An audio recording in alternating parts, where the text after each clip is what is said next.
మన దేశంలో దేశద్రోహుల మెంటాలిటీకి ఇది సజీవ సాక్ష్యం. దీని మీద చెడా శాస్త్రి గారికి సంబంధించిన ఒక కథనం చూద్దాం. బంగ్లాదేశ్లోని పరిస్థితులు భయం కలిగించడానికి బదులు మన దేశంలో కొందరికి ఆనందం కలిగజేస్తున్నాయి. ఆ పరిస్థితులు ఎక్కడా రావాలని ట్విట్టర్లో గట్టిగా కోరుకుంటున్నారు కొందరు ప్రతిపక్ష దేశభక్తులు.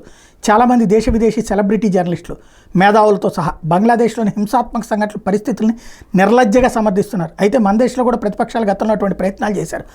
అవే 2019లో మోడీ ప్రభుత్వం ఏర్పడిన కొద్ది నెలలకే సరిగ్గా ఇప్పుడు బంగ్లాదేశ్లో మొదలుపెట్టిన సిఏఏ ఆందోళనలు అంటూ డిసెంబర్ 2019లో మొదలుపెట్టారు. ఢిల్లీ రోడ్లు నెలల తరబడి బ్లాక్ చేశారు. ఓ పథకం ప్రకారం దేశ విదేశీ సెలబ్రిటీలు ఆందోళన నిర్వహిస్తున్న ప్రాంతాలను దర్శించడం, వారి విజిట్స్పై దేశ విదేశీ మీడియాలో కథనాలు రావడం జరిగింది. కొందరు సెలబ్రిటీలు రావడానికి కోట్లలో ఫీజులు కూడా పుచ్చుకున్నారని వార్తలు కూడా వచ్చినాయి. డిసెంబర్లో మొదలైన ఈ ఆందోళన ఫిబ్రవరి నాటికి మత ఘర్షణలుగా రూపుదాల్చి చివరికి పోలీసు కాల్పులు, దహనాలు, పెట్రోల్ బాంబులు దాడులు వంటివి జరిగినాయి. అంకిత్ శర్మ అనే పోలీస్ ఆఫీసర్ని దారుణంగా చంపి శవాన్ని కుళ్ళు కాలువలో పడేశారు. ఈ విధ్వంసంతో ప్రణాళిక ప్రకారం మొదలుపెట్టారు. దీని వెనక ముఖ్యంగా ఆప్, కాంగ్రెస్ పార్టీలు ఉన్నాయి. మత ఘర్షణలు చెలరేగి చాలామంది చనిపోయి కోట్ల విలువైన ఆస్తులు ధ్వంసమయ్యాక కానీ ఆందోళన తగ్గలేదు.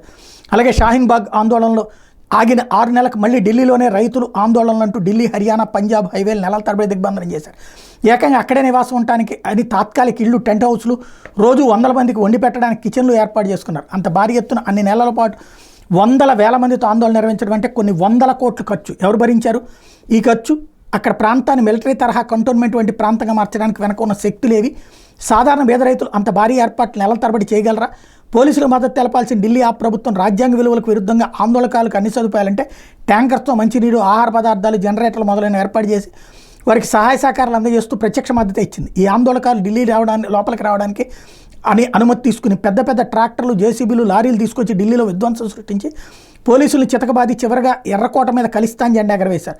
షాహీన్ బాగ్ ఆందోళన సమయంలో కానీ, రైతుల ఉద్యమం అప్పుడు కానీ ఆందోళనకారులు ఎంత రెచ్చగొట్టిన కేంద్ర ప్రభుత్వం పూర్తిగా సంయమనం పాటించింది. పోలీసులు ఒక్క బుల్లెట్ పేల్చిన అవకాశాన్ని ఉపయోగించుకుని ఆందోళనకారులని రెచ్చగొట్టి ఆందోళన ఉధృత రూపం దాల్చేటట్టు చేద్దామని ఆశతో ఎదురు చూసిన రాహుల్ ముఠాకి మోడీ ప్రభుత్వం ఆందోళనకారులతో వ్యవహరించిన తీరు చూసి బెత్తరపోయింది.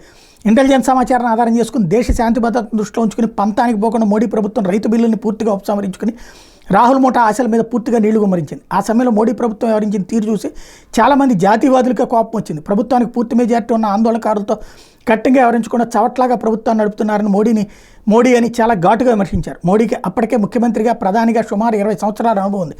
కేంద్ర మరియు పక్క రాష్ట్రాల మద్దతు లేకపోయిన 2002లో జరిగిన అల్లర్లను అతి తొందరగా తక్కువ ప్రాణ నష్టంతో గతంలో కాంగ్రెస్ హయాంలో జరిగిన ముజఫర్నగర్, ఢిల్లీ సిక్కులు ఊచకోత వంటి అల్లర్లతో పోలిస్తే అదుపు చేయగలిగాడు. కచ్ భూకంపం వంటి భారీ విపత్తును విజయవంతంగా ఎదుర్కొన్నాడు. అందుకని షాహీన్ బాగ్ ఆందోళన మరియు రైతుల ఆందోళన వెనక మద్దతు ఇస్తున్న ప్రజలు ఎవరు, గ్రూపులేవి అని చూసుకుని ఈ ఆందోళనకు దేశవ్యాప్త మద్దతు లేదు. అలాగే పంజాబ్, ఢిల్లీ, హర్యానా, యూపీలో కొన్ని రైతు గ్రూపుల మద్దతు మాత్రమే ఢిల్లీ రైతు ఆందోళనకు మద్దతు ఉందని నిర్ధారించుకుని ఆందోళనలు ఎక్కువ రోజులు సాగనించి వారే అలసిపోయేటట్లు చేశారు తప్ప ఆందోళనకారులు ఎంత రెచ్చగొట్టినా ఆఖరకు ఎర్రకోట మీద దాడి చేసినా పోలీసులు కానీ మిలిటరీ కానీ ఉపయోగించలేదు.